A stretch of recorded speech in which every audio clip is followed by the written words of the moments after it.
Welcome back, penis pumps. We're here in Australia. I'm going to show you how to trail brake. Brake biased to the rear. 55, 54, somewhere around there. Let's call it good. Maybe do a little front wing, add a little bit to it. Get a little bit of sticking. Alright. Now, trail braking. Ready, shit pumps? Alright, let's do this. Alright, so don't pay any attention to the driving or ghosted Jim Bob who's on the track, or the fact that I'm in cockpit. Yeah, damn, which doesn't show anything that I need. Okay. So, trail braking. Put your foot down. As you start to let off, go down the gears. Turn the car in. Bam, you got it. On to the next one. Just kidding. Brake biased. 54%, 55. Helps you turn the car in the corner. Watch video after video thinking it was some magical, mystical friggin' number that worked better for the pros or somebody else than it doesn't for anybody, you know. Not true. Based off of what you feel is best. Possibly to the track that you're on. So I run about anywhere from 54 down to 52. And that's biased to the rear. And what it does is it helps you sling the car actually around corners like a cracked out midget. I want you to think about it like this. Brake bias towards the back is more your braking pressure is going to be back there. The reason why that's actually a good thing is that when you're letting off the brake, come up to the corner, the actual front tires, think about them being released so they can actually turn the car, while the back tires still being held a little bit, kind of doing like a little pendulum action. Right around the corner. There you go. Alright, something you really got to realize is all these actions are coordinated. The reason for me to tell you to take all the assist and shove them up your butt. Worthless. Everything is a coordinated action. Alright? When you put your foot down, when you start the braking process in the corner, as you lift up, you need your downshift. And then as soon as you're starting to come off that brake, you need to begin to turn. And as you're beginning to turn, you actually need to have your foot on the gas. Not full, not completely off like I do, like some idiot. But you need to have just the smallest amount of acceleration to keep the car level. You got to think about what you're asking the car to do. You cannot have your foot completely on the brake. Expect to turn the car at the same time. It's not going to happen. It's a very simple concept that I got from the Driver 61 Academy. If you get a chance, check out his channel. It's absolutely great. Teaching you the fundamentals that carry over from this game to real life to any other game you play, just no matter what you want to do, or driving like a complete idiot in the streets of your hometown, which I don't advise. It's not cool. But, so let's take a look. Now this right here, this high-speed section, is what you call a brush. You're not going to have to trail brake every single corner. Small brush. Sometimes you won't even see it. You'll give a brake input. You won't even be able to see it on there. Alright, now coming up here. Full on the brake. Letting off. Down the gears. Off. Turned into the corner. Accelerating. Alright. That's trail braking. Okay? You are not going to smash it to the floor every single time. You're not going to want to try to stop the car. That's the point. Being quick is when you release. Release and accelerating. Get up and go. Okay? Muy importante. That's French. Alright? Also, too, I'm showing you. No anti-lock brakes, no nothing. I never thought it was even possible. I used to watch these guys and I used to think that they were cheating, that there was no way in hell they could accelerate and brake without locking up at all. Alright, here we are at Spa. We're going to talk a little bit about vision, and we're also going to keep integrating our trail braking with our downshifting and accelerating out of corners. I can't just tell you how important this is. Brake bias is going to be set to 54 once again, so the front tires get released so they can turn, and the back tires still have a little bit of grip, helping us swing into the corner. Everything else actually stays exactly the same. Alright? I'm actually going to walk you through the process, and I'm going to tell you real quick, though, there's an exercise to help with your vision. What you do is basically make a thumbs up, hold it out in front of you, keep your head still, move your thumb in a figure 8 pattern, moving your eyes only. Do this for 30 seconds to a minute. What it does is it actually trains your eyes to follow in a very smooth manner instead of going from back and forth and looking all over the track. Squirt, bird, is that a piece of cat poop? Nobody knows. Equipment, tent. You can't. You got to stay nice and smooth. And I used to talk to myself when I first started doing this, and actually really helped out.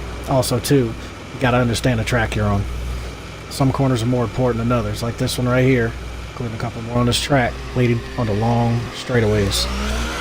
Okay? If you mess this up, you're going to lose a lot of time. There's no way for you to make up a whole bunch of time on a long straightaway. You get what I'm saying? You mess it up, but you can't make it up.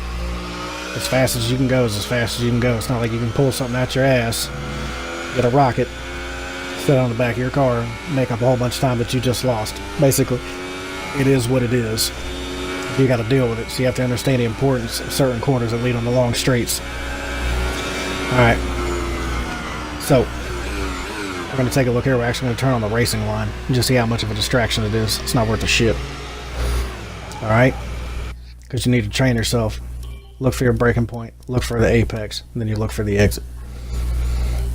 Alright, I can't tell you how many times I realized when I was playing the game I was either looking right down at the car or just very slightly headed. You need to look down the road. I used to tell myself all the time, eyes up, eyes up, eyes up, eyes up.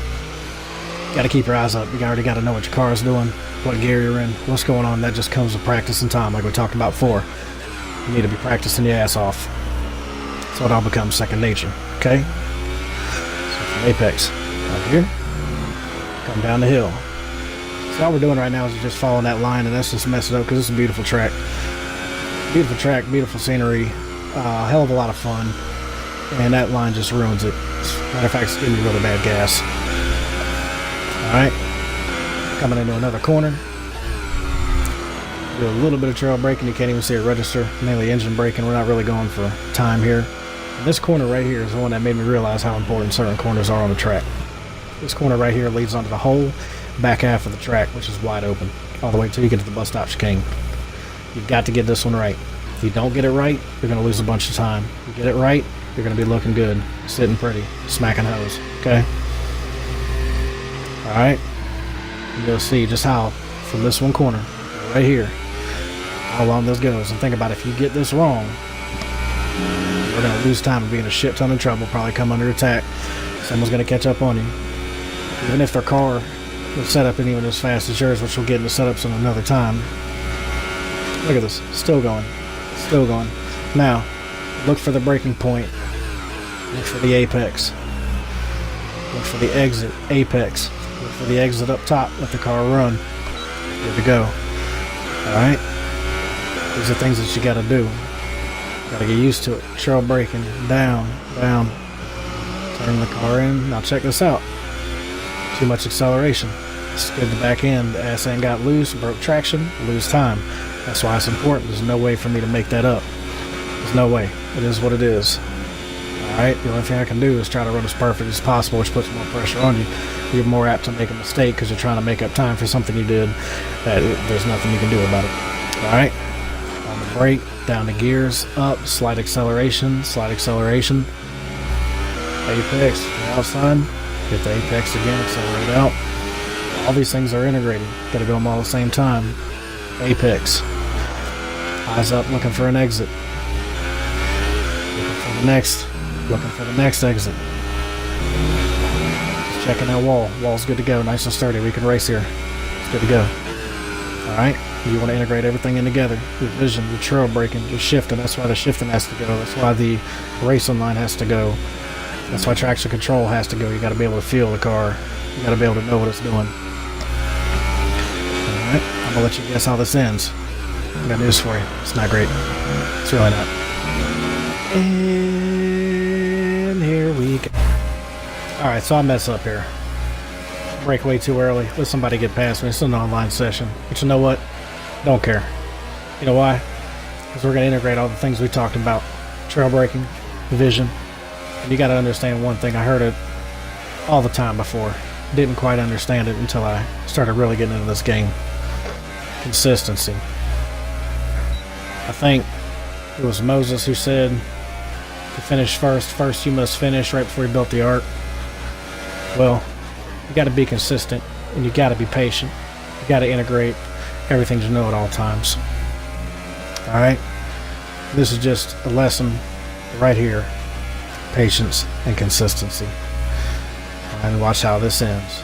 I will tell you that next video we'll start talking a little bit more about car setups, and I hope this helps you out and I hope you enjoyed it.